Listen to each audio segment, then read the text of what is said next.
Hello and welcome to Cinema to the Letter. This episode, it's the new blockbuster known as Tenet.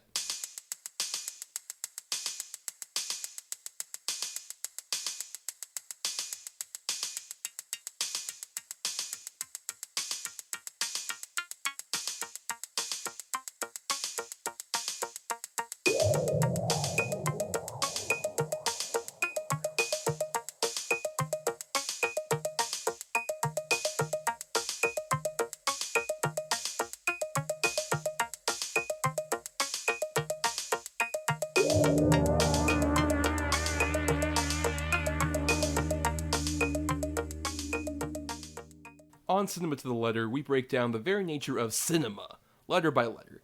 For each episode of a film miniseries topic, we cover 6 films that fit a C for a classic, I for an indie, N for new, E for egregious, M for masterpiece, and A for atypical.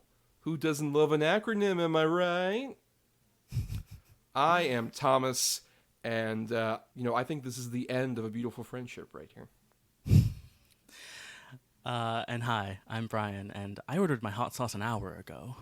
Oh, I'm sorry, sir. Here you go. Here you go, sir. For an audio Yes. format, it doesn't work, but Thomas held up what was that, Tabasco? Yep, Buffalo-style Tabasco sauce. Nice. Yeah, hell yeah. Adventurous.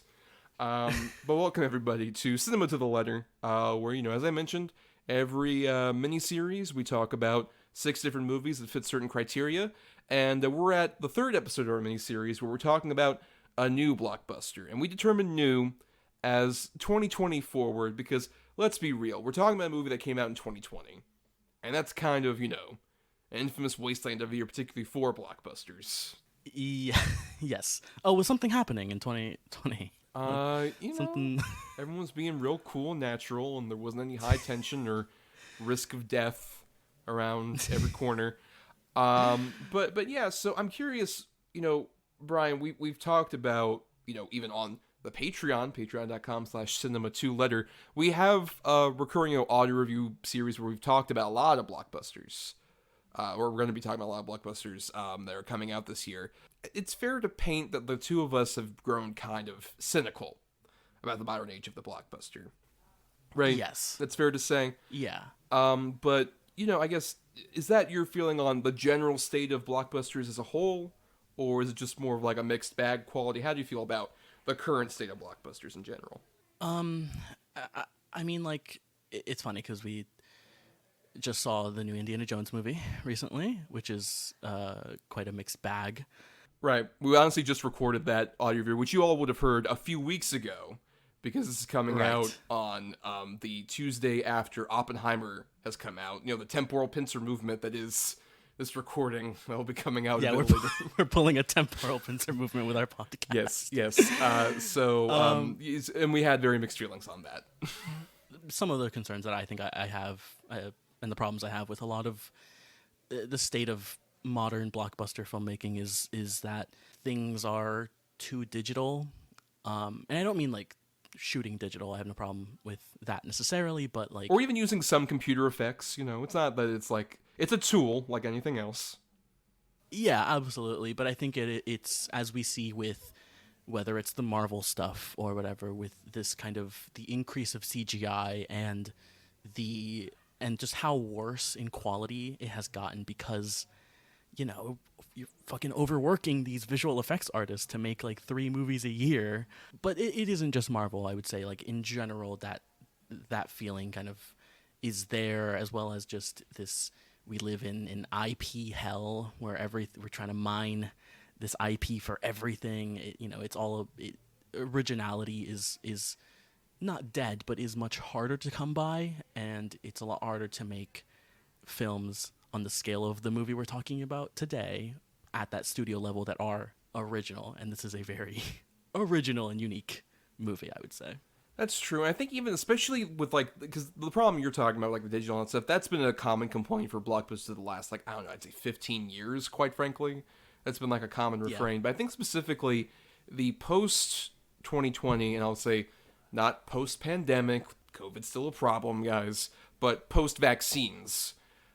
post like going back to the theaters on a regular basis.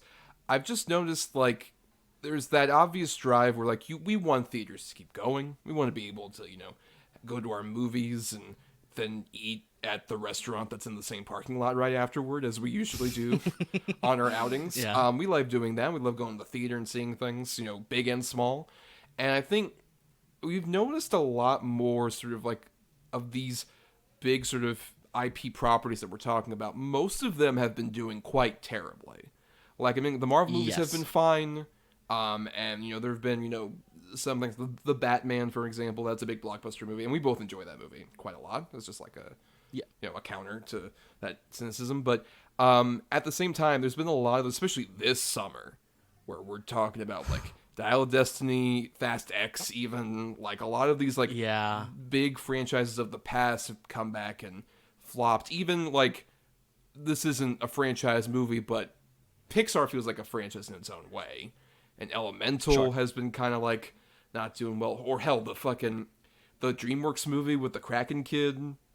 Oh, my God. Yeah, that opened to, like, $2 this weekend. Right, just like really dreadfully. I think it's interesting that, like, we have stuff like that where those, sort of, like, more traditional blockbusters, the people aren't really responding to them, not really flocking out. But at the same time, I think you get more interesting, weird influxes. Like, for every Spider-Man No Way Home that makes $1 billion, you also have, like, a weird, like, a movie that's technically a blockbuster made over $100 million. Everything Everywhere All at Once. That is technically like a big blockbuster movie. And it's insane that it was. So I feel like we're getting at least a bit more of just, like, the chaos of, like, the old formula isn't working anymore. And it might be a big signal for change. Yeah, I mean, especially this year, I think we've seen a lot of those, like, I mean, even, like, the DC stuff has just, like, Shazam and... The Flash especially. Yeah, which, I mean, I didn't even fucking see it, just like the rest of America. But,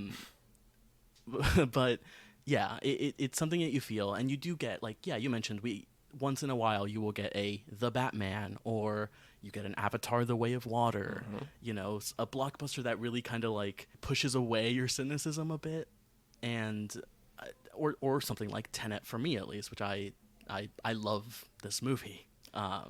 Well, that's a good segue, Zenny, to get into our main subject here, which is Tenet, which, let's play the trailer now. Here's the trailer for Tenet. All I have for you is a word. Tenet. It'll open the right doors, some of the wrong ones, too.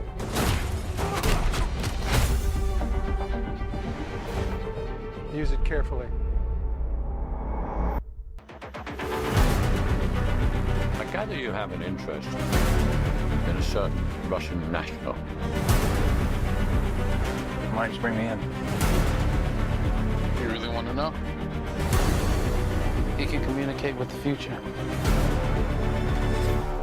Time travel. No. Inversion. Aim it and pull the trigger. You're not shooting the bullet, you're catching it. Whoa. Well, I've seen too much. Well, we'll try and keep up.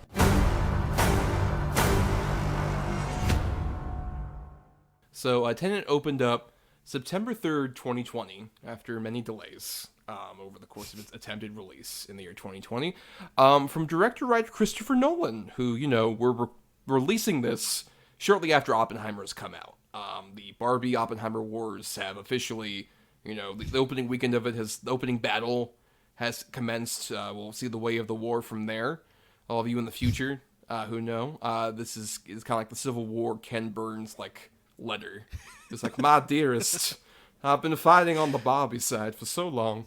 So right before, he did Oppenheimer with Universal, he did Tenet, which was it's his 11th film. It was one of many films he had done with Warner Brothers since Insomnia in 2002. And there's a lot to this movie, particularly about that angle of it, where it's sort of the beginning of the current unraveling of Warner Brothers, I think, starts with, like, all the blowout with Christopher Nolan. Yeah, it is funny to look back on that and, like, this is where it kind of started a bit. Yeah, because I feel like, Warner Brothers Christopher Nolan breaks up with Warner Brothers, more likely, because of all the HBO Max stuff. And I love the quote. This is a quote about, because if you don't know out there, Christopher Nolan, like I said, made a bunch of movies with Warner Brothers ever since Insomnia. All of his movies have been made there. And when Warner Brothers announced in 2020 that their 2021 new releases would release simultaneously in theaters and at the time on HBO Max, before that name changed, he said this quote, there's such controversy around this idea of releasing these movies this way, and the films were meant to be out there in the widest possible audiences, and now they're being used as a lost leader for the streaming service, for the fledgling streaming service, without any consultation. And, Christopher Nolan broke up with his longtime beau of Warner Brothers, and now David Zaslav feels like their weird, midlife crisis boyfriend, where it's just like, no, we're doing great. Everything's fine. You know what? Fuck all the old shit. I'm throwing all of this old shit out that we've had for 100 years. It's going out. We're all new. We're discovery now. We're discovering ourselves, everybody, on Max. Right. Max. Right. And also I got a Mohawk and a Ferrari. I'm doing great. Yeah. Yes, and and the part of that as well that is so interesting is after he broke up with Warner Brothers, he puts himself up as a free agent, basically, puts up his list of demands, and says, make your offer, movie studios. Yes, though there's also that really sad little bit that was recently announced where one of the guys, I think it's Michael DeLuca, who's now doing the TCM stuff, was talking about, yeah, we still want Chris to come back. We're open arms if Chris wants to come back. And they send him that big-ass, 7-figure royalty check for Tenet. Oh, man. It's giving texting your ex at 3 a.m. You up? It's yeah, you up? Been thinking about you lately. I just dropped this up on your mat and it's like a giant check. But yeah, so this was a very consequential movie when it came out in 2020. It came out after multiple delays during still in the middle of the pandemic. I'm curious, so you didn't see this until it was on streaming, right? No, I saw it twice in theaters, actually. I know.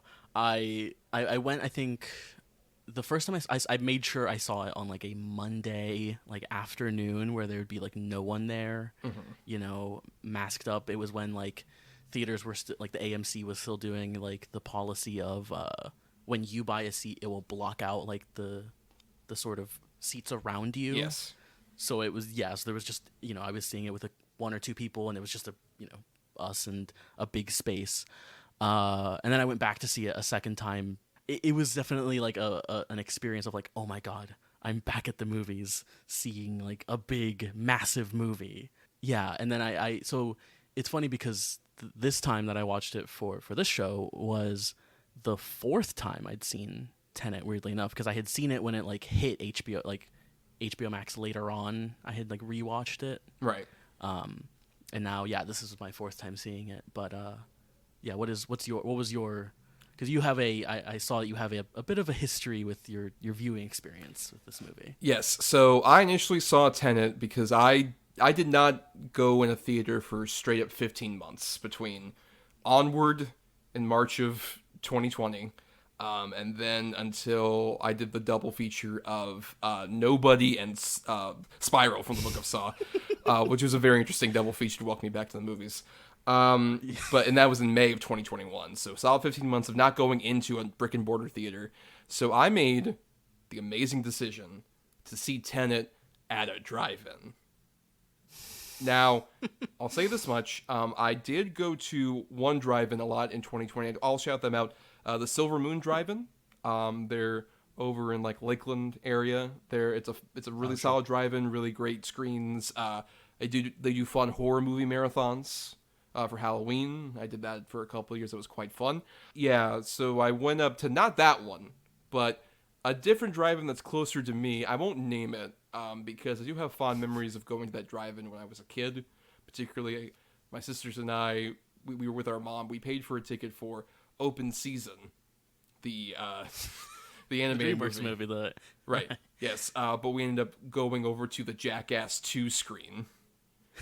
which I can't tell you how much I loved. Like, Jackass 2 was like the perfect movie for a drive-in, because during any big stunt sequence, honk, honk, honk, like, hell yeah. This rules. I can never beat like that experience at a drive-in. So I have fond memories of this particular drive-in. But when I went this was October of 2020, this place had seen better days. It looked really rough. The screen I saw it on had like a giant puncture in it, and like the upper right-hand corner. Jesus. I went and saw it. Like, I was sitting down in my $10 lawn chair, and I had my portable radio that I was playing the sound on. And also there were like 2 cars on either side of me that didn't seem to know how to turn off their lights. The only way I wish like this was any better was if I had invited Christopher Nolan to that screening. If I got another lawn chair for Chris, he would have melted in that fucking chair. He would have killed everyone in that place. He would have taken off his scarf and been very frazzled by what was going on, the presentation quality of Tenet. So, not a good way to watch Tenet at all. Very bad first experience not at with all. it. But I did watch it like the moment also it hit like streaming and with subtitles, which I think is very key for this movie, even in the best sound quality. I would recommend subtitles. It's very funny. So this is a bit of insight into like how I watch movies. I rarely watch movies with subtitles. Okay. It ruins the cinematic experience. I'm kind of like that a bit. And also I'm generally pretty like good with like hearing movie dialogue. With this movie, I didn't watch it with subtitles at like any of the times I've seen it, and it is. There are times when I'm like, Jesus, like, Chris, I can't hear anything. This is insane. I can't imagine seeing it like how you saw it. Yeah, it was a bit rough. But, you know, before we even, like, dive too much into Tenet itself, we gotta talk about Chris Nolan and our experience with Chris Nolan, how we feel about him. One of the, you know, big celebrated directors. I would argue, like, one of the last directors to get, like, the, you make anything, and, you know, we'll support it, like the Universal thing you're talking about, where they're just like, yeah, we'll meet your demands, and we'll make a summer blockbuster out of the guy who made the atomic bomb. So just daring stuff. So I'm curious, what is your overall sort of opinion on Nolan, like your favorites of his, and what do you think of him as a director? Yeah, I mean, he, like many, you know, people, he was kind of one of those directors I discovered as a teenager, you know, going through his movies. And as I think he's made more movies, and I have rewatched a few of them, I really love his movies. He's one of those guys I will just go to see whatever he's making, because he gets to make whatever he wants. And what I think is really interesting, and as I watched Tenet, and as I rewatched a couple of his movies in preparation for this, The Prestige and Inception, and a thing I find really interesting about him is how, you know, you hear a lot of the complaints of Nolan's films, and it's funny because other directors that people can critique oftentimes, it can often come down to personal preference in some cases. For example, a sort of like an M. Night Shyamalan, for instance, who is someone his storytelling is very earnest, it's very sincere, you know, that whole thing. And I think you can say that, and I think it's up to you whether you like that sort of thing or not. I love that sort of thing. But with Nolan, you sort of look at the criticisms of his work, you know, the way he writes, particularly women. I get it. It's definitely like it isn't a thing where I'm like, no, that's not a thing. It definitely is a thing, but I do think that his films work despite all of that because of he's a great director, and he knows how to craft set pieces really well. And I think Tenet has some of his best set pieces. But yeah, how do you feel about old Nolan? Well, I remember the first one of his I saw was Batman Begins in the theater. I'd heard about Memento, but I didn't see it until like after Batman Begins.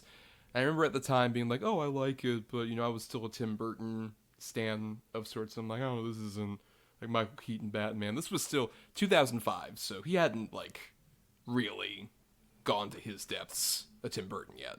He had just done like Charlie and the Chocolate Factory. I'm like, well, that's one, you know. The next one will be good. And then that happens. But but Christopher Nolan, I find so interesting as a filmmaker where I definitely was kind of like at the right exact time to where I was a teenager in high school when like The Dark Knight came out. So you can predict like a teenage, especially white dude who likes movies, 2008, really just like, oh, this speaks to me. Like I've never done this with any other movie, but I saw The Dark Knight. I remember it was on the Monday it came out because we were in Orlando, my family and I, and we couldn't see it over the weekend. And I was like chomping at the bit, like, this is the best movie ever. I have to see it. So when everyone else went to Disney Quest, back when that was a thing, over in the sort of now Disney Springs, formerly downtown Disney area, I was like, I'm not going to Disney Quest. I'm seeing The Dark Knight at the AMC down here. And so I did that on the Monday. I pretty much had the theater to myself. And I watched The Dark Knight, and I was like, I have time. I'm going to go to the bathroom briefly while they clean the fucking theater, and then come right back in and see it again. A solid 5 hours of Dark Knight in one day. Yeah. Yeah, it is. We were talking about this a bit the other day about how like, that movie, it has a reputation, and like the Joker performance, and so there's so many memes and whatever to come out of that movie. But you rewatch it, and it is such a banger every time. Still, yeah, I had a similar thing, kind of with Inception actually, because I would have been about 12 or 13 when Inception came out. Mm-hmm. And I remember like me and my dad flocked to see it in the theater in IMAX, like, and it like kind of blew my mind, of course, like seeing it. Wow. I know. Right. Yeah, he has kind of remained such a fascinating filmmaker, I think, to this day. Yeah. That he he gets bigger and bigger, but even when he doesn't necessarily go bigger, he goes kind of in a different direction with something like Dunkirk, which I think is maybe tied for my favorite of his movies. And I think, like, a big thing for me with, like, I mentioned, like, how deep it was in The Dark Knight. Like, not too long after that with, like, Dark Knight Rises and Interstellar a bit, I kind of was growing into that, like, sort of Nolan backlash that I think happened around that time. Like, there was a bit of that, just kind of like the backlash of, like, oh, we just, he's so self-serious, and he, like, makes these, like, big, giant movies that don't make any sense. There are plot holes, because this is, like, 2010 to 14, or on the internet, we have to talk about plot holes, because that's what the biggest problem with the movie is, really. It's the worst thing you can do is have a small hole in the plot. But I think the older I get, the more I find Nolan fascinating. It's just, like, and I say this with all sorts of love, because I really, really do enjoy most of his movies. He feels kind of like a robot who wants to understand what love is. So, like, even though he, like, some of these movies revolve around love, I think from that kind of perspective, where it's like, it's something I aspire to, but I cannot understand what these humans call love. And I find that endearing in its own way, because, like, you mentioned M. Night Shyamalan. M. Night Shyamalan has love in his heart, and he's fully, like, on his sleeve, and he's very human and emotional and naked, versus Christopher Nolan's just like, I want to be emotional, but I don't know how. It wasn't in my programming. It wasn't there. Well, and the thing is, his filmmaking has become a lot colder in recent years, a lot more, like, distanced, and this movie is, like, the epitome of that. Like, yeah. And what I find also really interesting about Nolan is how he's really into, like, cool shit, right? And this is kind of a thing where it's like I see a lot of, like, Michael Mann in his movies as I rewatch them more, where he loves crime, he loves guns, he loves complicated men, he all of this is spies, right? Like, this is one of his of his spy movies that he makes, is sort of big spy movies. But yeah, the emotions in his movies can be a bit, not entirely there. But it comes from still, like, the earnest place, just in a place of, like, earnestness from someone who doesn't understand how to feel, which I think is interesting. But he wants to. He really wants to, Brian. And I got to respect that, because I think even in, like, some of his best movies, like, I think The Dark Knight and Inception and even Interstellar have those kind of shades where it's just like these are movies about, once again, hardened men who don't know how to love or receive love. So they lash out at that with like big elaborate dream heists and shit like that. They escape into sort of like boyish fantasies that are just done in a really cool, like kind of slick way, which I find interesting too with Nolan, because at the same time he makes like super self-serious movies, they're all just like, what if we super seriously did a movie where you were a dream within a dream within a dream, or a guy dressed up as a bat and he fought a guy who was a clown, or in the case of our movie today, what if some people went backwards and some people went forwards?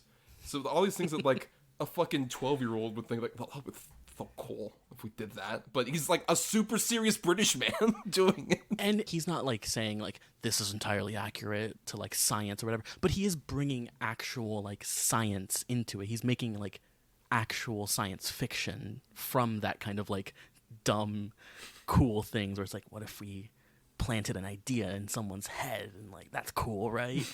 I mean, I'm kind of curious. What we don't have to do this now, but of your sort of Nolan ranking, what your kind of top 3 is. I would say my top 3 are. I'm not exactly sure this order because I have to rewatch Memento. It's been a while, but same here. Yeah. I would say my top 3 are like Memento, Dark Knight, Prestige. Interesting. I think we have entirely different top 3s. Right, because you said Dunkirk, which I think is great, but I wouldn't necessarily put in my top 3. But then what are the other 2? Interstellar is tied, I would say. I might rewatch both of those to sort of get, because Interstellar, I rewatched it like last year and it just like floored me. For number 3, I would probably go with The Dark Knight, so that's the one we would share. Yeah, I'll go. Dark Knight, and Dunkirk, and Interstellar. That's my top 3. And the thing is, like I said, I like most of Nolan's movies very much, and even like the ones that I would rank lower on my list are mostly movies that I'd still find to be very interesting for all the different things they kind of try and do. Like Dark Knight Rises is a great example of that, where there's a lot of stuff I really love in that movie, and then a lot of bullshit that just doesn't work really at all. Yeah. But I think the only one I would say is like not good to me, and I rewatched it recently, is Insomnia. Actually, I think that one is just interesting. Like, it's a very like, despite the title, it's a very sleepy thriller. Like I fell asleep a couple times trying to watch it, particularly in contrast to I watched the original Norwegian version that stars Stellan Skarsgård. Sure, I think is a vastly superior movie. Not a great movie, not one above remaking, but I think it's just a much better movie on like every regard. Even though there's still good stuff in his Insomnia, like Robin Williams is very good in it, a very like dramatic performance. There's some Al Pacino deliveries that are very, of that like post-Oscar period. That just like, right. Oh, it's 10 o'clock. Let's go. It's 10 p.m. Oh, I knew that. Stuff like that. But anyway, gotta get to Tenet. Let's dive in to Tenet. So we kind of teased at the end of our last episode that you're a big fan of Tenet. You think it's pretty great. You wouldn't say it's your top Nolan movie necessarily, but you think it's pretty solid, fun, enjoyable. Yeah, I think it's fantastic. I love it, but you are not as enthusiastic about it. Yeah, I think after, giving it the chance I did when it came to, home video initially and just rewatching it for the podcast, there's a lot I really like about Tenet. I don't think Tenet's like a bad movie necessarily. I think there's a lot of interesting creative choices that Nolan does. I think honestly, like the first hour of Tenet, I think is just like a fucking banger. It just like, it introduces this stuff and it does the whole, that line that, what's her name? Fleur Delacour from the fucking Harry Potter movies says, don't think about it, just feel it. Yep, just feel it. Mm-hmm. And for that first hour, I am feeling it. I'm feeling into like that message is basically Nolan's just saying like, look, now this is going to make sense to you. We're like very much stripping a lot of like the detail about these characters. We're calling our protagonist the protagonist. We're like really stripping any sort of like familiar human detail that like would be fleshed out in a regular screenplay about these characters.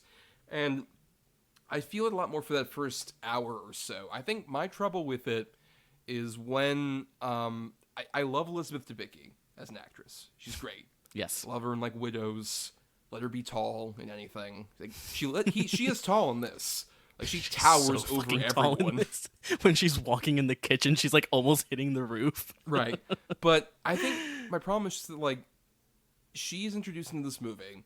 She definitely feels kind of like where that feel it thing is kind of interrupted by this really sort of harrowing plot for me with her and the Kenneth Branagh character, where she is established like this very controlling, awful, like at least emotionally abusive, even more husband.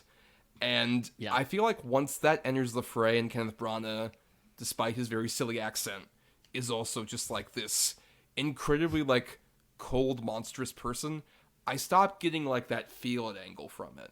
Because like with that feel it, like this is one movie that, you know, if you watch like say Patrick Willems's video essays, not too long ago he did an essay about this movie and the concept of a vibe movie, of just like a movie where plot isn't that important. It's more about just like embracing the feel and mood of a movie. I think I'm more comfortable with something like that when it's, say, a Miami Vice. Speaking of Michael Mann, that movie rules, and it's because like all of the stuff where it's like, oh, I don't get the plot elements of it, or just, oh, is that guy an arms dealer or a drug dealer? And I'm like, I don't know, I get the basics of it. And he's a bad guy, and this is like a cop who is like dealing with some emotional shit, but also wants to, you know, fuck this lady and go off to Cuba and get mojitos. Like, when it's in a world where, like, I know the basics of what this is, because this is traditional, I get it. It's just that when Nolan introduces, like, you know, the backwards and forwards thing, that's fine, I can deal with that. It's just when we also introduce, like, this very harrowing stuff with Elizabeth Debicki, and also Kenneth Branagh, like, in his monstrous attitudes, and then he also is a guy who, like, put his, like, gold bars in from the future to his past, and it feels like we're just gonna get like a lot of hats on the rack.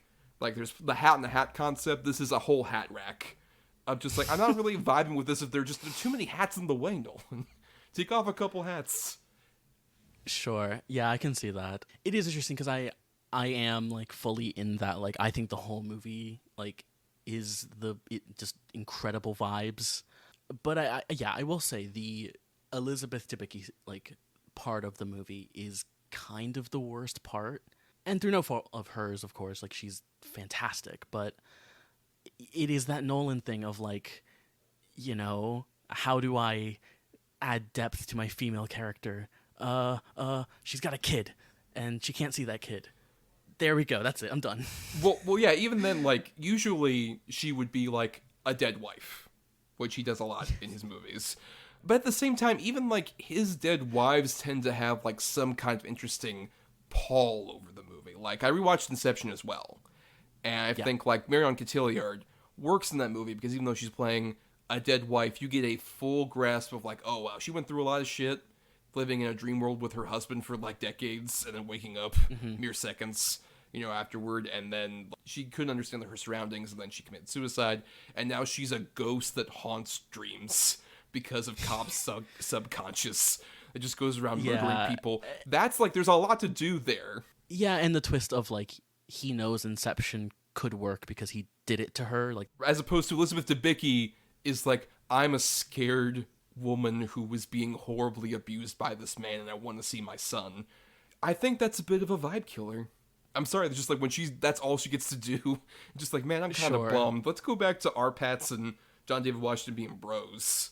There wasn't anything sad about that.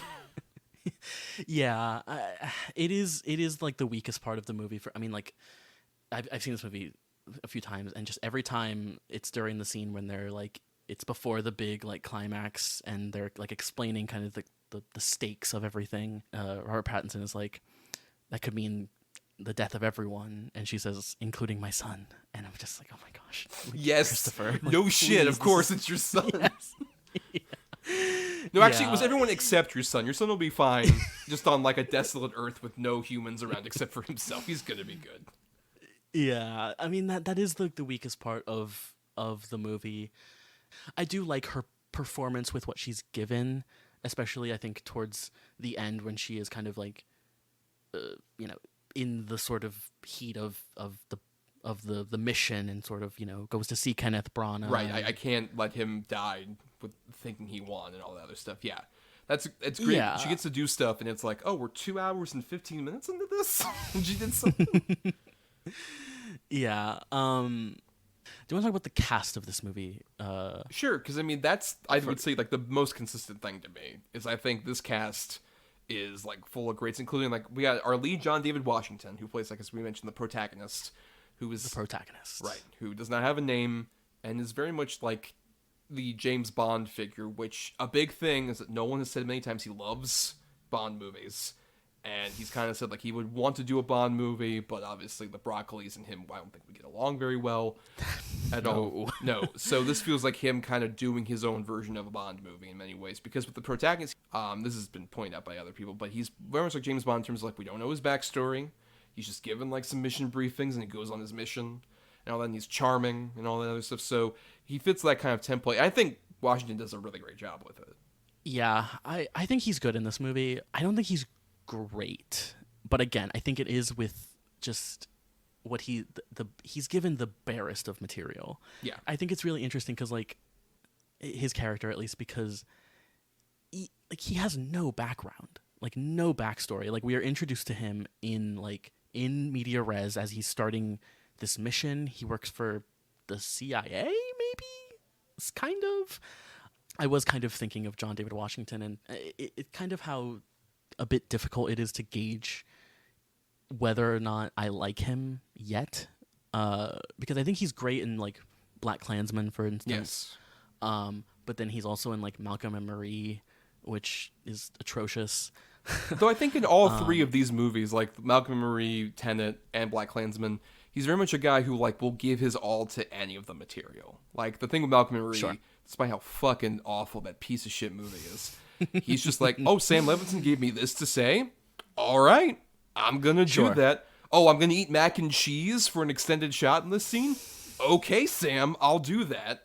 And so he's very committed, and I think even in this movie where he is committed to that stoicism of like a Nolan protagonist, but at the same time you get a bit of sort of the influence of his daddy Denzel. I think comes out a bit with particularly the hot sauce line. I think is one of the great examples. Just like I ordered this hot sauce an hour ago. It's really funny. I don't know why. It's not like it's that Nolan thing where it's like such a dad like joke kind of thing. Like you could hear like your dad making that kind of joke, but it's funny still, I think. And even like he's able to go toe to toe with a lot. Like there's Michael Caine has a cameo in this movie, and a scene like right against John David Washington. That scene's very fun. Just like, oh, you British don't have a guarantor on snobbery. A monopoly on snobbery. Yes. I think his biggest help, but also his biggest trouble in this movie is he gets a buddy with Robert Pattinson. And the true light, I think, of this movie is fucking Pattinson, who is introduced. He's so good in this movie. He's amazing in this movie. Just the moment he comes in and there's the whole back and forth about like, oh yeah, I'm helping you out, and whatever. They're both in their nearly identical tan suits, talking to each other, and there's like you never drink on the job, so I'm gonna order you a Diet Coke, and it's just like, how did you know that? Oh no, I know some things. Well, I prefer soda water. It's like, no, you don't. Yeah, no, you don't. Yeah, it's great. He's so charismatic in this movie. I think a lot of like film fans have been screaming about how great Robert Pattinson is for years, but like he has mostly been doing like weird, obscure shit, like working with David Cronenberg or or Good Time, working with the Safdies. Yeah, his emo Batman, right? And this is such a contrast to that I think it really shows how really great of an actor he is. I mean, even in those Twilight movies, he is like having fun in them, I think.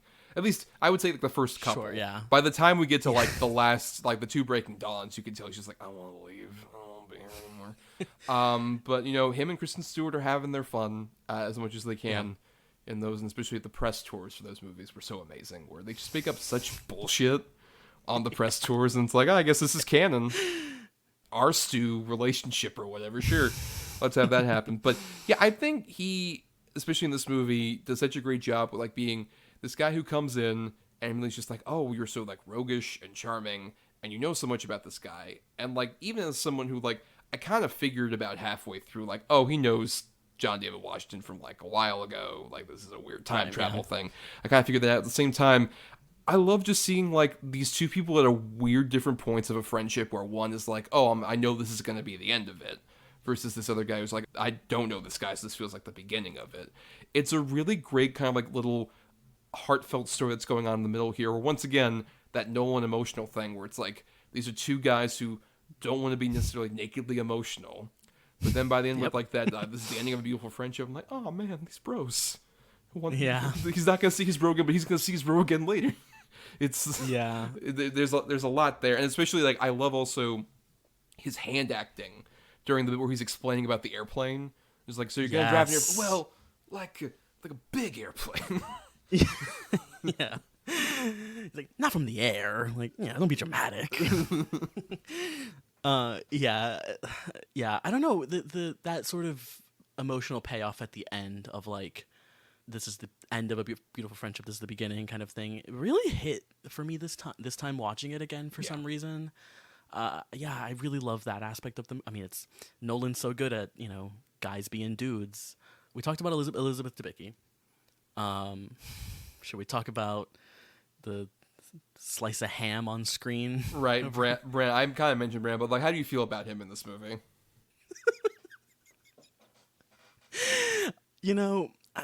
I really like Kenneth Branagh some of the time. I think like he's Academy Award winner, of course, For Kenneth Belfast, Branagh, everyone's favorite. for Belfast, unfortunately. And he has such an interesting career to me, where like he's in the 90s he makes all his like Shakespeare movies and whatever, and then I don't know if now he basically he's Poirot. He's kind of like helming the Poirot franchise, and his filmography so weird because like he will make Belfast and win an Oscar for that, but then he's got his Poirot stuff, but then he also made like Artemis Fowl recently, and right, but that's like him as a director. But even as an actor, he would like appear in these Shakespeare movies, has like actual royal training, but then he'll do just weird things like near the end of the 90s with Wild Wild West, which is one of like the more infamous examples where he plays the villain and he's doing like a real Southern gentleman style accent. And that's a cursed movie that we may talk about at some point in the future. But he's, like you mentioned, like very hammy. It's many things have been made about like, oh, he's like a very over the top ham kind of actor. It could even work in this movie if once again there wasn't that weird duality where like he's speaking in like a Russian, like almost Moose and Squirrel, Rocky and Bullwinkle style Russian accent. It's very silly, and I would not mind that as much if he was playing more of like a Bond villain where he's evil in a general sense. He might kill some henchmen or whatever, but doing the extra mile of like, oh, he's like a fucked up abuser, and especially like that sequence where I think the backward stuff kind of like starts to turn for me a bit when like he shoots Elizabeth Debicki and we actually see it like backwards than the forwards version of it. That feels once again like, oh, this is like a really upsetting thing that we're seeing here, and it's kind of ruining the fun of like the backwards thing that I was really enjoying up to that point. I think that's where it starts wobbling for me, because it's like, oh, we're doing this like big like upsetting emotional beat of like he's shooting this woman in like her stomach and like having her be seriously injured, and it's like he's gonna leave and talk about like, I will get you, John Devil Washington. Yeah. It's weird. It's a very odd contrast to me. Yeah, it is. And the scene towards like the end where he is like explaining his plan, like when he's on the boat and John David Washington is like in the bunker and they're like on the phone. Right. As funny as the accent is, and as like funny as he is sometimes in this movie, that part kind of worked for me in sort of establishing him as like a genuinely like good villain. Kind of describing his philosophy. Yeah, but it is such a wild performance. I mean, like, it's hilarious that like the first scene he meets like John David Washington is like at that dinner, and John David Washington just sits down and he's like, I'm going to shove your balls in your throat and make you choke on them. It's like, oh, Jesus Christ. Especially for a Nolan movie that feels like I've never heard a Nolan character talk like this. Like ever. Yeah, I would love to see Christopher Nolan like think of that and write it down. Like, yes. But I mean, and there's other like fun people in here. Like I mentioned, Clemens Posey, who pops up. I think this is a solid like little exposition thing. Himesh Patel, who's become a very fun like actor to see pop up in things. Aaron Taylor Johnson, in a rare not annoying performance from him. That's true. That is true. He is annoying a lot of the time because he's annoying as fucking Bullet Train. I remember like when I was younger, speaking of like around that Nolan time, I loved Kick-Ass. I loved Kick-Ass so much as a teenager. But I always felt like this guy doesn't feel right because he's doing that weird like, oh jeez, I'm like a pipsqueak kid, even though you're so ripped even before you become Kick. You're so fucking ripped. Fuck off. This isn't real. And then you know what? Also, just a shout out. I love her in the Chucky movies and stuff. Fiona Dourif popping up here as another exposition person. She's the female soldier who like gives John David Washington like all that exposition about like, oh, we're gonna go into here and like time's getting all weird. Yeah, daughter of Brad. And she's like the one of the main human characters now in the recent Chucky movies and TV show. Oh, interesting. Huh. I do love her and Clemence Posey. Like, I think that they're good and they're not given a lot to do, but I think it can be difficult to sort of, deliver that sort of exposition. And like the Clemence Posey like scene, for instance, is such a great way of introducing these concepts. I mean, like, at the lines of, like, what is this? And she says, the detritus of a coming war. It's a great line, and she delivers it great. Yeah, getting back to like, Aaron Taylor Johnson in this movie, who shows up out of nowhere, and an absolute delight with his extremely thick British accent. I didn't know that he was actually British. I thought he was just doing a really funny voice for this movie. Pip, pip, cheerio, what not... Yeah, but he's really fun in this movie. I love I love him and all three of them at the end. That's a great little scene, especially the like, when he's like letting them go and Robert Pattinson's like, but you won't look that hard, and he goes, yes I will. Another person just a shout out, Dimple Kapadia, who plays the arms dealer, who is more known for like her work in Indian movies, including I just recently saw her in Pathem. Have you heard of this, the Indian movie? I think I've seen, like, about it, yeah. Yeah, that's a very fun movie that she has, like, kind of a similar kind of, like, stoic role in, only. This one I like a little bit more in terms of she has this, like, villainous energy, but she's very laid back in a really fun way. Like the scene where she's talking to John David Washington about, like, oh, you gotta get this picture for me. It was a forged version of this painting I wanted. Do that and you'll be fine. And even like the way that especially he initially comes in, he has like her husband at gunpoint, and she's like, oh, come on, calm down. Okay, now go make tea for the two of us. And so she's very fun. Yeah, she's very fun. I also I want to shout out my boy Martin Donovan as well. He's got a great like one scene role. It's a great cast, which is kind of interesting because I like recently like watching Inception for this and realizing like one how similar Inception is to this movie. They're very much companion pieces, yeah, but I do think that the cast in Inception is a bit hit or miss. Like I mean like Elliot Page is great in that movie.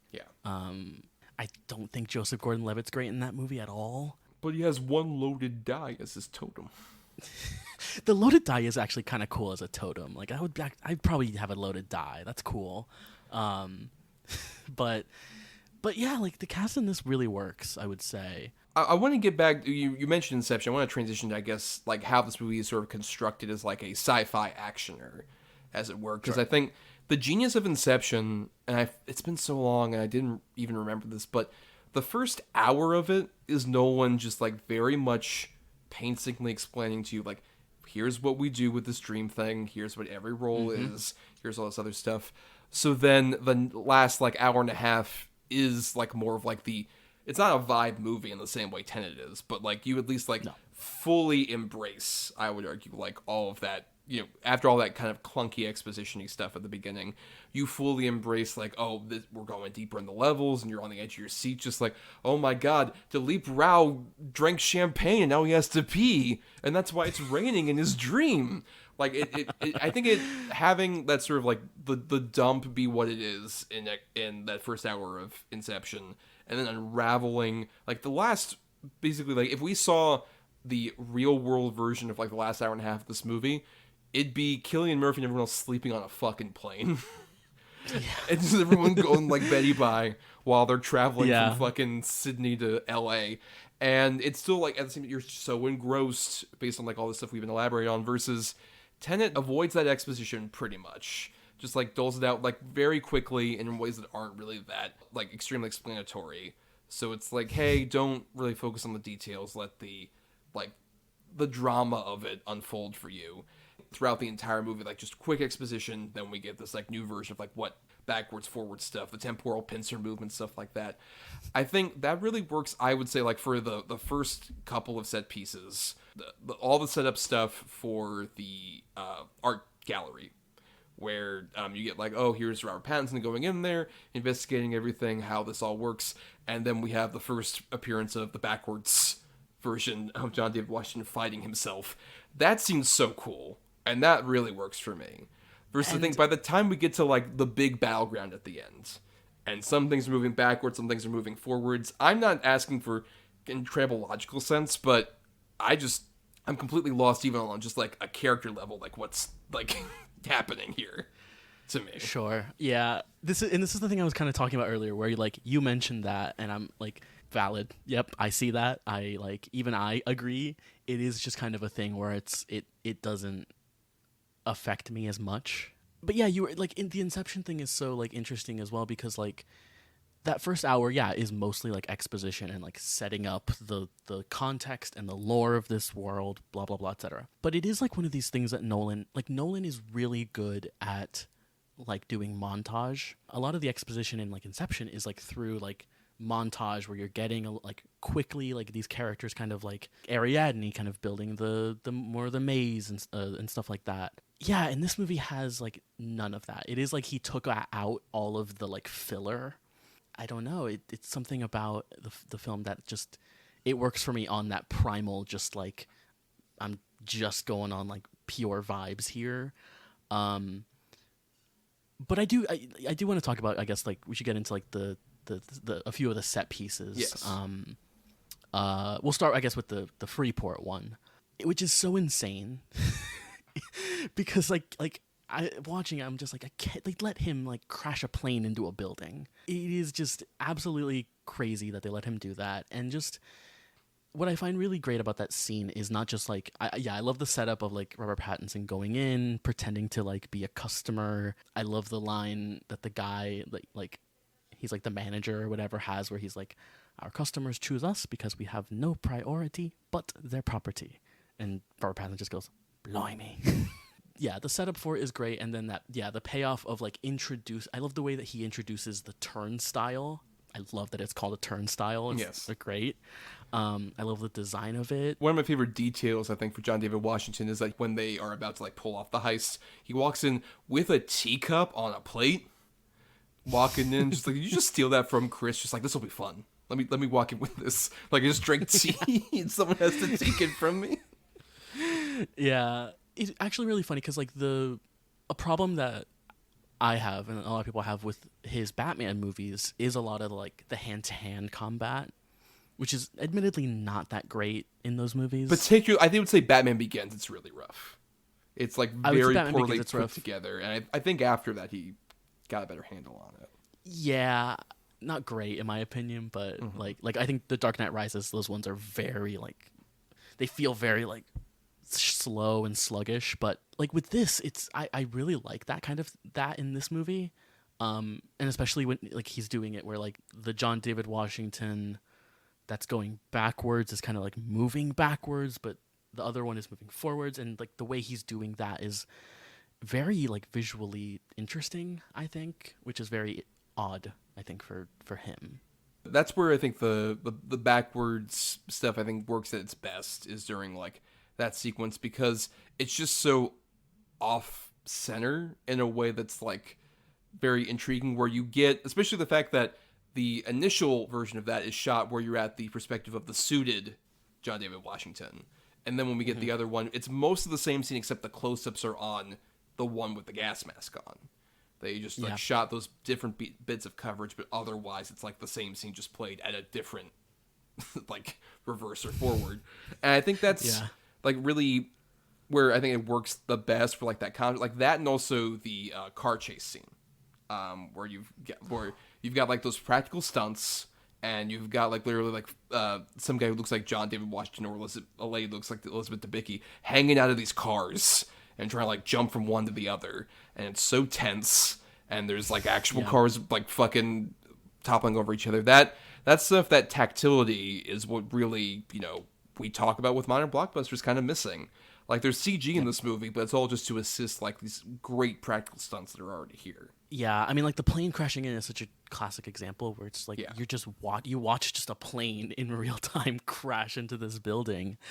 Yeah, and what I love about this like the Freeport like set piece is that like you watch it, you go through it the first time because you had heard like, oh my god, they let him crash a plane. It's this big set piece, so you kind of your imagination kind of goes wild a bit with like what a Christopher Nolan set piece might be like that. But coming out of it the first time you get that, it's a bit kind of like, oh, that was it.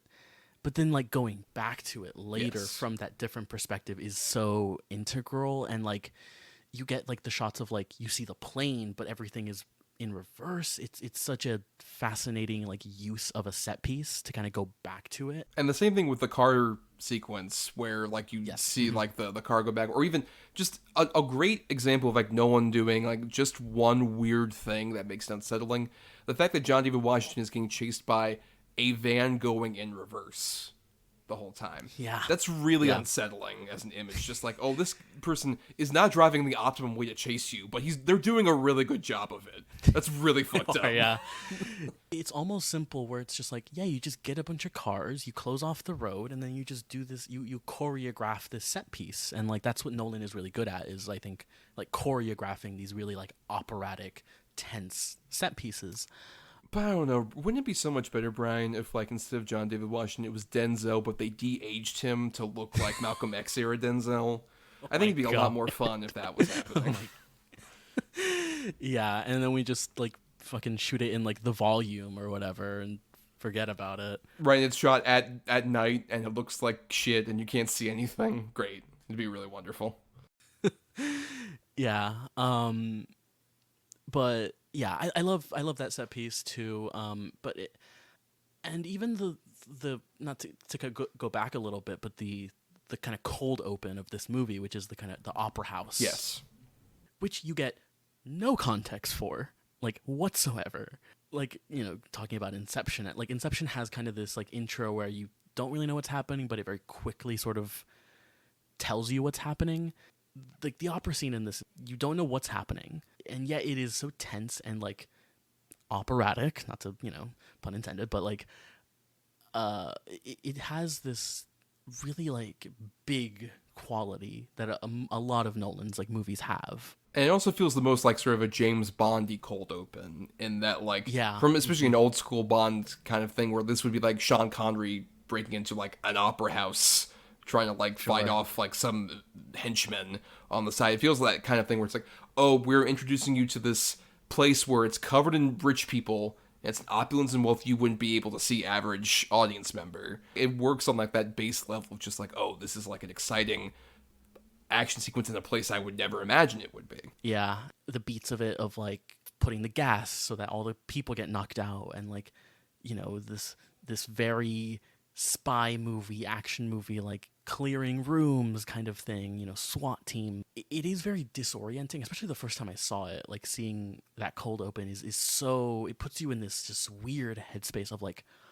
I don't even fucking know what's going on right now. Which probably prepares you for the rest of the movie. I feel like that stuff, at least there's still like a clear objective at the same time, that like you don't get all the details of it, but there's at least more of a clear objective of like, oh, okay, they're trying to steal something. They're trying to get to like this one guy who's in the box up at the top and stuff like that. I think it prepares you for like that kind of vibe that I think a lot of the sequences are going for. But I think once it, like I said, it gets to like this big third act where you have like Aaron Taylor Johnson and his army, and they're trying to like get the thing to like put together. And then also like there's like a huge army that has to fight like a bunch of guys that are going backwards and forwards at certain different points, and explosions are happening, but then explosions are unhappening at different points. It's visually interesting, but also I just don't like, there's no very basic objective for most of this, except we gotta kind of put like the thing together. But that's like gets lost, I think, in all the various like explosions and shit that are happening at the end. Sure. Yeah, I see that. I can see that. I mean, yeah, it is just this thing where it's like the movie is at no point giving you like any like context for a lot of things. Like a thing I found so disorienting was like the scene when like John David Washington goes backwards through the car chase. Right. Like Kenneth Branagh, like he crashes his car and then it like explodes, and it just cuts from that to him in the shipping container.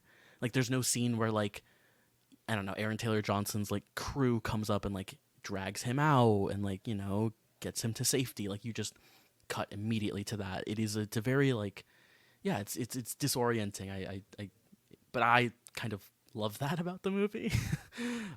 Yeah, and it's like I said, sometimes I think that really works for me. Like even like the backwards version of the car chase still works for me because it's just like, oh, I remember like this previous objective here and where we're at. Like Sure. I almost wish the movie really committed to just like, we're gonna show you the exact same movie backwards, which they do up to a point. Like I wish this just fully ended at the opera house and we were just going backwards in that fucking scene.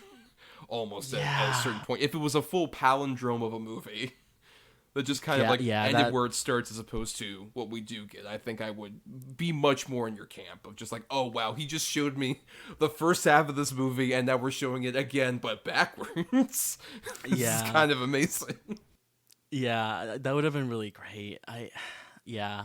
Another kind of issue with Nolan that is kind of present in this movie is kind of the Nolan fourth act that you know a lot of people will bring up in terms of like The Dark Knight. Yeah, your Aaron Archer Two-Face face-off, that kind of thing. Yes. Yeah. And I think that works in something like The Dark Knight, for instance. But like, for example, having rewatched Inception, that movie's fourth act is kind of brings it down, I think, when it gets to the whole like, okay, we made it to the snow level. Cillian Murphy's at the door. Marion Cotillard's there and she shoots him, so now we have to do this whole other kind of thing. But I think that works for me because I think that's a better version of, I think, what Tenet's trying to do with that ending. Where, like, in Inception, it's like, oh, we have to go up to another layer. What's this layer? A collapsing world of my creation. Sure. It's just like, everything's caving on itself. This wasn't meant to happen. We're all, like, we understand enough about, like, oh, we weren't supposed to go this deep. And we're going to this degree. It's like, oh, we might, like, completely get swallowed up into, like, this universe that, like, it's like a black hole, like, kind of eating itself. Like the end of Poltergeist, the house. We're just like kind of like goes into a black hole essentially, as opposed to I think Tenet just wants to give a like there's chaos, but it's like if I had just a little bit more context, not a lot. I don't need like a full exposition dump, just slightly more. I think I would get like that kind of chaos he's going for. Sure, it is basically like he's stripping the spy movie to like its just bare essentials, but also trying to go big and grand with a sci-fi concept at the same time. Like once again, hats being thrown at you. Catch the hats. Yeah, I mean, yeah. A thing I also do want to kind of talk about is the score. Yep, not from Hans Zimmer, his usual collaborator. No, for a while. This time it's Ludwig Göransson, previous Black Panther fame. Also the guy who did the music on Community. I was going to say. That's where he started. But yeah, I love the fact that it's very much like the score where he intentionally did like themes that kind of went in and out. Just like you listen to a theme, it sounds like a palindrome of just like, it kind of goes backwards and forwards in of itself. It rules. I love the score too. Yeah, because like I like Ludwig Göransson's scores generally. Like I love the Black Panther score, of course, but like I feel like he's not my favorite. He's not like too distinctive, but I really love the score, and I love how different it feels for Nolan because it's electronic. It's so like it's glitchy and just so like it's a banger as well. Like it just absolutely like hits. Yeah, those action scenes. And plus, I was kind of getting tired of like I love Hans Zimmer in general, but I think the Nolan scores of his post Interstellar, I think, are very, like, familiar. I would say Interstellar and Dunkirk, I think, have a very similar kind of, like, it doesn't feel like the collaboration is quite as, like, fruitful as it's been previously. And I think, they separated off, and he's doing great work on the Dune movie. Like, Sure, amazing. yeah. One of his best scores in quite a while. I mean, Interstellar might be one of my favorite Hans Zimmer scores. I do really love his Dunkirk one, although I never listened to it like on its own like I do with like the Interstellar one. Keeping more in line with like the fact like he wants to make a Bond movie, like having Travis Scott do a song for this movie is so interesting, and like it feels like he wants to make a Bond movie, just in his own cold, detached way. Right. And I think that's a big thing. Even I mentioned this earlier, but in this movie, he wants to express that love. He just quite can't get there with like Elizabeth Debicki having them. Just like, I love my son. Do you have any specifics about that? I don't, but I really love him. I just know how to tell him this. Yeah. Because I also watching like The Prestige, which has 2 dead wives, by the way. Like, Yep, I completely forgot about that. 2 for the price of 1 deal in that whole movie. Yeah, but like even in that, like there are scenes where it's like, 'cause Rebecca Hall is like Christian Bale's wife in that movie. Like even like, I don't know, she has scenes with him that feel like actually emotional, and they're actually talking about like real things and their relationship. And like in this, it is like, she is defined by one thing, and that is her relationship to her son. Well, and I guess her relationship to the villain, but And even like Rebecca Hall in Prestige is like, that's such a sad character who has like it is. She gets like such a raw deal in that movie, but I think it works a lot better in like that example because like it's so intrinsically tied to like these troubled men who are protagonists, both Hugh Jackman and Christian Bale, who are just like, I'm so driven to do one fucking thing. And it's like, but I'm over here. Yeah, you're there, but I got this one fucking thing I need to do. And it's my entire fucking peripheral vision is focused on this. It has to happen. Yeah. And I think where it's more of like, oh, the folly of these men is not understanding like these things that are right in front of them. Which once again fits into that kind of like that Nolan, like, oh, I have this trouble with expressing my feelings because I can't. I gotta like just do my one thing and ignore those feelings. Yeah, and like a through line like in his movies that is like in Tenet as well is like your family has been like taken away from you, right? Because that's in like Tenet, and of course it's in like Inception, but even in something like Interstellar where it's like he can't get back to his family. For me, Interstellar is probably the best that has worked, and I don't really think it works in Tenet at all, really. Yeah, because I think that's even why he worked so well, I think, for Batman, is that's even, like, intrinsic to those movies as well. Like, this guy who, the parody is always just like, darkness, no parents. Like, he has that even on, like, a wider scale where it's just like, oh, I don't have these people, but I will devote my life to making sure their legacy is respected by being a crazy man. Like, that's what I love about Nolan's Batman, is that he's a fucking crazy person. And he never recuses that, even though he's like, I'm empathetic to this guy, but he's fucking nuts, right? And I think something I kind of miss about in Tenet that I love about a lot of Nolan's other movies is when he has like these steely characters who are very Chris Nolan-y, and then some motherfucker shows up, like Mark Boone Jr., who shows up in a lot of his, who's like the desk clerk in Memento, and he's the crooked cop in Batman Begins. Who's this guy who's like, a very typical character, like he's big, hairy dude. Oh, this guy. I fucking love this guy. Right, who is a complete contrast to, like, the sleek Nolan guy, who's just like, what if I was just on the street getting a hot dog and then Batman fucking put me up? Like, I love whenever Nolan has these, like, weird random people who feel like they would be in, like, a normal fucking movie. Like, people criticize his Dark Knight movies for being humorless. All of the humor for me comes from, like, random schmoes who come and just like, whoa, there's like a Batman out here. What's going on? Yeah. Like, and he has it even in some of his other movies, like Memento has that, like Joe Pantoliano is that, I would argue. Like, he has a sort of grounding in these weird people. There is not a person like that at all in Tenet. No. I mean, because Kenneth Branagh is maybe the closest thing to that because he is so, like, wild and whatever. But I see what you mean, yeah. Like, imagine Mark Boone Jr. was just, like, walking around like, whoa, this guy's going backwards. I can't He's going believe it." backwards. What? Yeah. Yeah. I also, another thing, like, kind of contrasting this with Inception is how Inception goes to great lengths to, like, set up that team. Yes. And then, like, in Tenet, we get, like during the chase sequence, they're working with, like, these two guys in, like, the other truck. And, like, they're just two random guys, like, two just nobodies that they, like, hired for whatever. Like, it spends no time. Oh, those guys could easily be, like, one of my favorite guys who pops up, Nicky Cat, who was, like, the guy driving the big, the prisoner truck that Harvey Dent is in The Dark Knight, who's just like, oh, Yeah. well, I hear that Joker's out here. Whoa, is that a bazooka?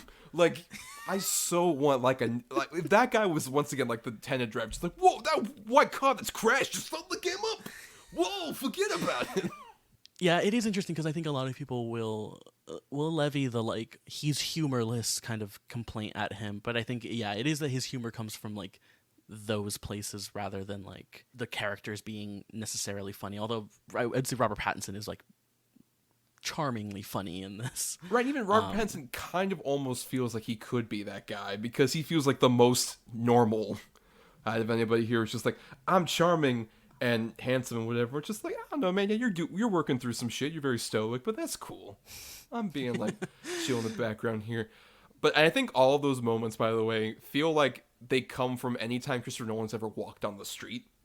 Because it feels like anytime he's ever, like, if he's ever been, like, in New York on a press junk and he's, like, driving down or walking down the street and just interacting with regular humans, it just feels like he's had many encounters. Like, whoa, look at this scarf man over here running down this way. Come on, forget about it. Oh, I have to take my notes on my parchment with my quill. With my fountain pen, probably. Like, Well, we've been talking about Tenet for quite a while. I'm curious, do you have any, like, final thoughts on Tenet? Anything we didn't bring up you want to shout out? Just anything you want to mention about it? Check my notes here. Well, I will say also, like, again, like, watching this and Inception, both of his, like, very high concept, like, sci-fi films, I think I love about them in terms of, like, the world building is a wrong term because there's not a lot of world building. Yeah. But like, you know what I mean? I think I love the fact that it is, like, it's not the near future. It's not like this sci-fi world. It's like our world, but it just has dream thieves and machines that, like, inverse people and objects. Or a guy dressed up as a bat running around. Yeah. Yeah. Like, I mean, like Interstellar feels like the most, like, it doesn't feel like that because it has, like, those, like, the world has collapsed kind of thing. But that's something I like about both of his, about Tenet and Inception, in terms of, like, that sort of world building of this sci-fi concept. Yeah, I mean, I'll just, like, wrap up for me, which is say, like, I don't, like, hate Tenet at all. I think Tenet has a lot of fun stuff to it. It's like I said, with, like, even most of the, like, lower tier Christopher Nolan movies, or at least, like, well, I'm glad this exists because this is, like, so different than, like, any other blockbuster that's really coming out right now. And it's not just because it's different. Like, that's a common kind of thing people say. It's like, well, at least it was different, therefore it's good. Not always the case. Just because it has, like, it's completely different from a regular blockbuster doesn't always mean it's, like, it's a great movie.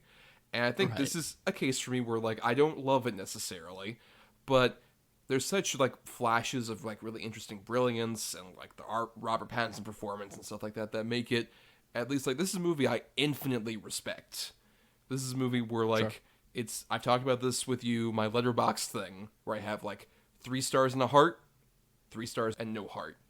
This is unfortunately a 3 stars and no heart. That doesn't mean I still, like, don't infinitely respect this movie for all of, like, the various things it's doing, great cast and wonderful score, and Nolan just, like, really embracing it. And I hope, this movie, it came out in, like we mentioned, that pandemic, and cost $250 million, made $365, making it one of the higher grossing movies of that era. Like, I believe it's sandwiched right in between Bad Boys for Life and Sonic the Hedgehog as like the movies that made like a shit ton of money in the middle of the chaos of 2020. Yeah. So I hope at the very least that like we still get more Christopher Nolan movies. Like, I'm even more excited now for Nolan now that he's switched gears to a completely different studio, and just like how he's going to evolve here. For like Tenet to Oppenheimer feels like a very like, there's obviously the connections of time and distillation, all that stuff that's in all of his There's movies. the scene where Priya, like, she's like, do you know about the Manhattan Project? And I go, well, and she name checks on like Oppenheimer, and it's like, okay, yeah. calling your that line. bluff. Yeah, that line was kind of funny where it's like, do you know about the Manhattan Project? And in my head, I'm just like, I fucking will in a couple weeks when I go see Oppenheimer. I love that when he does in his movies, like in Insomnia, where Al Pacino's like, yo, I don't know, is this Batman gonna begin or what? But yeah, so, you know, that it made this much, I'm so hopeful for like what he will do in the future, because I hope he keeps that check that he has, that like never ending, like, you know what, you made The Dark Knight and Inception, you've earned the right to make whatever fucking movie you want.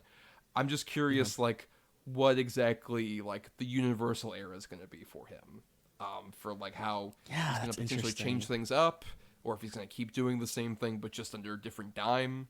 I don't know. I'm very curious to see where we're going forward. Like you said, no matter what Christopher Nolan does, I'm seeing it. Like, on paper, I wouldn't want to see like a 3-hour movie about Robert Oppenheimer. That does not sound like my bag.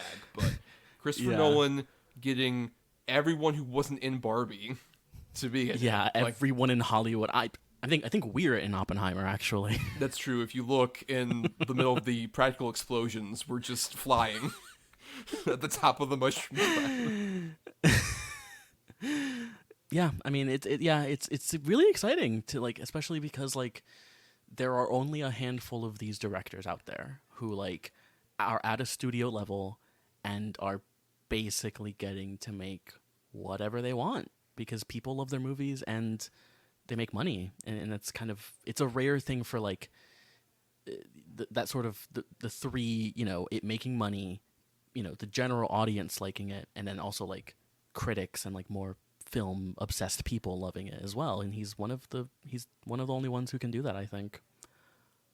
I mean, I noticed this, I think, beginning at Interstellar, maybe, where, like, I remember the trailer for Interstellar, like, playing, and it's saying, like, from Christopher Nolan, and you just hear everyone in the audience go, like, oh, he made Batman, oh, he made Inception, like, that kind of thing, where, like, people recognize his name.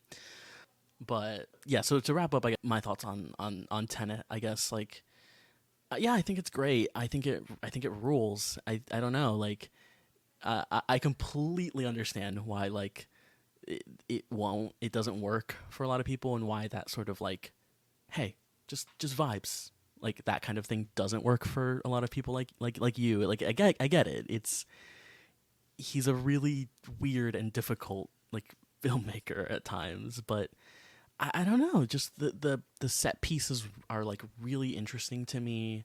I've mentioned this to you, like, a lot of times, but I love, like, spy shit. I will just always eat up, like, any spy movie. It's one of those things for me. It's sort of in the echelon, I guess, for me, of Nolan films of, like, I love it, but it's not, like, my favorite thing in the entire world. But, like, I'll watch it if need be, or if I feel like it. Real quick, I do want to mention, like, another collaborator kind of his, of Hoyt van Hoytema, his cinematographer, who he has now been working with for a while, who, like, he did, like, handheld, like, IMAX camera shots on, like, Interstellar, which I remember seeing that and just being like, Jesus. A great, like, one of the best, like, cinematographers working in Hollywood as well, because he also shot, like, Nope, which has incredible day for night sequences. And also handheld IMAX as part of the plot. Yeah, and, you know, he's, shot, like, Ad Astra and, like, Tinker Tailor Soldier Spy and Spectre, which I like, by the way. But, yeah, I love the way that the movie's shot. I love the look of it. I think it's a great movie. Yeah, and you see, and we had a fun civil discussion, despite our differences of opinion here.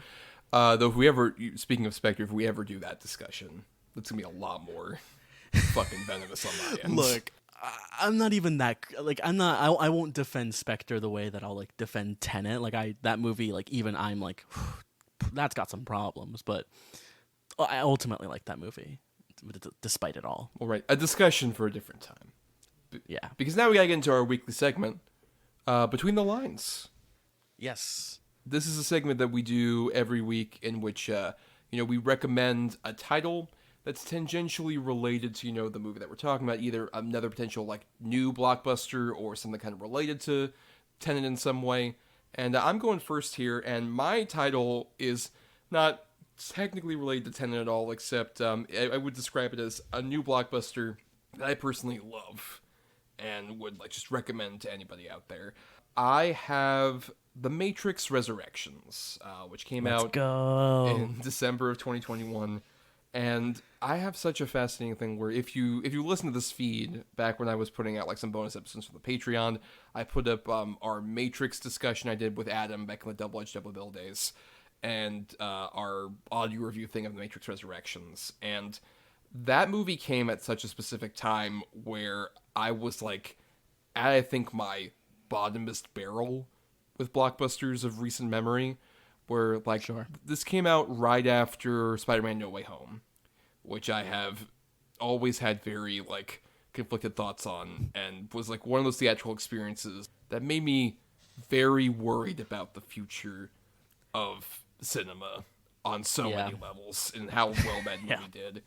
And then The Matrix Resurrections came out right after and did not do very well at all. Big bomb. No. Not a movie that also very divisive movie critically to a lot of people.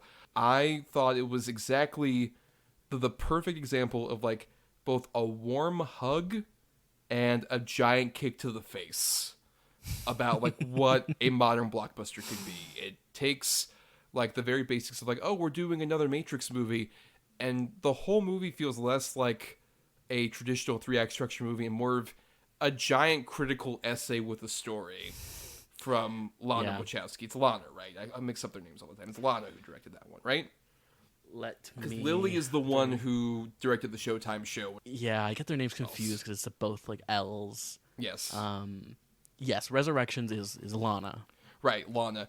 And it's her talking so much about the idea of doing a Matrix sequel now and what that actually means and like the cynical blockbuster angle of it, but also that twinge of like what we do like about the idea of a legacy sequel. We're just like, man, Trinity and Neo were cool. I want to hang out with them a bit. And they're going through a lot. They're in like kind of a worried state, but God damn it, they really shine when they're together. And it feels like there's obviously so much there that I am a cis man. I know some people are offended by that description. Fuck off with that bullshit. But there's a lot there, obviously, given this since she transitioned. There's a lot that's been mined. A lot of great trans writers have talked about that.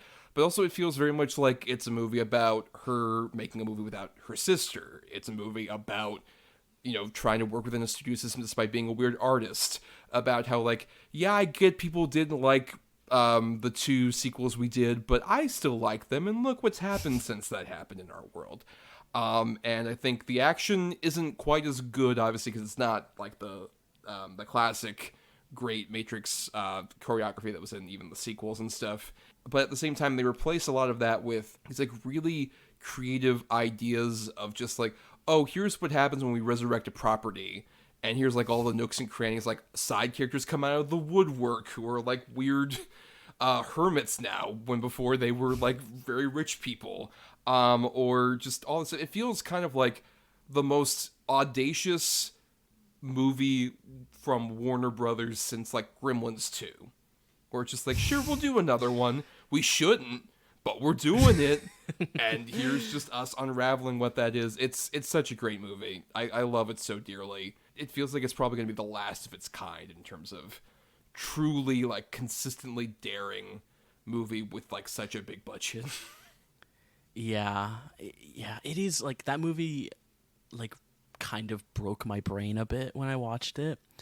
Both in like how it is like I almost viewed it as like a remixing of the elements of the Matrix in a way, and yeah, just I mean like the meta commentary on the franchise itself is so fascinating, especially from the perspective of like you're getting like genuine like from the heart of like how Lana feels about having made The Matrix and like how it kind of changed cinema and like everything, you know. Yeah, and like a thing I love about that movie so much is that it hinges so much on the relationship between Neo and Trinity and their love and like how powerful it is. And like the thing that really like kind of broke my brain while watching that and like hit me on a really emotional level was, at least in Neo's character, of like the way he's living. And the movie's saying like, what if you like couldn't have the one person or the one thing that you wanted most in the world, and how like crushing that is to like see. Which is also interesting on just a meta level about even the actors, with like it's so much also about like Keanu Reeves and Carrie Moss at that point in their careers, and how very on different sides they are, and like how they're kind of like emotionally dealing with that. There's so much there. There's so much to dig into with that movie. There's a lot. It's a phenomenal movie. For mine, for my recommendation, I'm going with a bit of a safe, boring choice. Unfortunately, I'm picking another Nolan film.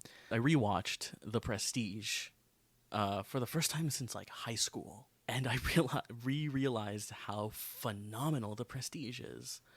And especially feels interesting now, you know, especially after watching Tenet, and we're on the eve of Oppenheimer, to go back to this movie, which is probably the last small-ish movie that Nolan will make, it feels like, because like there is no like huge set piece. It is like it's his most, in a way, feels his most Michael Mann-y, because it is about these two guys, and they, you know, have this rivalry that is just gonna literally kill them.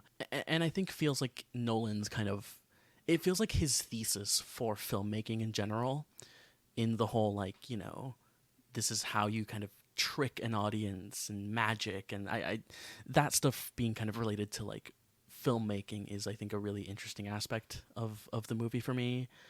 But yeah, the performances, I mean, like Jackman and Bale are so great in this, or like, and Hugh Jackman in particular is incredible in this movie. I especially love that he gets to play two characters, which is so fun to see him play like the drunk kind of character. Seeing David Bowie like show up as Nikola Tesla is great, and he has like great scenes. Well, the only entrance that you could have for a David Bowie in front of like a giant ball of thunder and lightning. Right. Oh my god, yeah. And yeah, having Andy Serkis as his like lackey is incredible. Getting to see Andy Serkis like act like a normal human being is really great. It works still, like the twist and where that movie goes is so fascinating and is so gripping, and is so, you get why, you know, getting this movie like in between those Batman movies, like, oh, he was on like an insane run during that time. I really love The Prestige. It's a great film. It's my recommendation for this episode. As I mentioned earlier, that's one of my top three, and I think is definitely like, I would argue like the most obscure. Well, no, Insomnia is probably the most obscure of like. Yeah. But I would say of like that sort of like post Batman Begins forward is like the most like sort of obscure one. And it feels, I agree with you, it feels like the last kind of tether he has to like the Memento era, where like that's David Julian. That's the last time he did a score for Nolan, and it has, like you mentioned, there's no big set piece. It's just like two magicians at war with each other. And not like a actual like magic war. This isn't Now You See Me or the prequel. It's just like these. That'd be great. No, I don't know. You know, it's Secret Universe. Now you see me 3 Prestige. And that has one of my favorite Michael Caine performances, with like the way he talks about like the actual Prestige, just like the 3 layers of it and shit like that. I think that movie's amazing. I definitely think it's if you somehow have watched like the other Nolan movies but have not seen The Prestige, it fucking rules. It does, yeah. And also, I must point out, I legally have to point out that it also ends on a Tom York song. Tom York of Radiohead, of course. I don't know if I've mentioned on any of our other episodes, but I love Radiohead. They're my favorite band, so I must point that out. And it added points when the movie ended and I hear Tom York singing, and I'm like, oh, Jesus, this is hell yeah. Well, I mean, on that note, we should probably start playing our exit music to a film. But let's mention our titles again.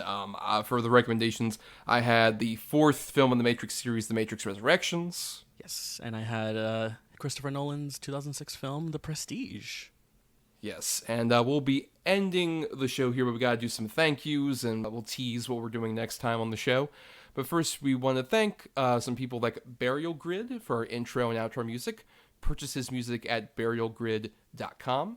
Thanks to Michelle Kyle for our artwork. Find her at Mish Kyle. That's Mich Kyle 96 is her full handle. Thanks to our supporters on Patreon, patreon.com/cinema2letter, where for just $1 a month you get access to bonus content. Like, we've been putting out a bunch of little audio review things. At this point, you would have heard our Mission Impossible Dead Reckoning Part 1 audio review, which we haven't seen as of when we're talking here, but we're very excited about that. And also, speaking of Oppenheimer and Christopher Nolan and all that, we'll be talking about Oppenheimer and Barbie as a doubleheader.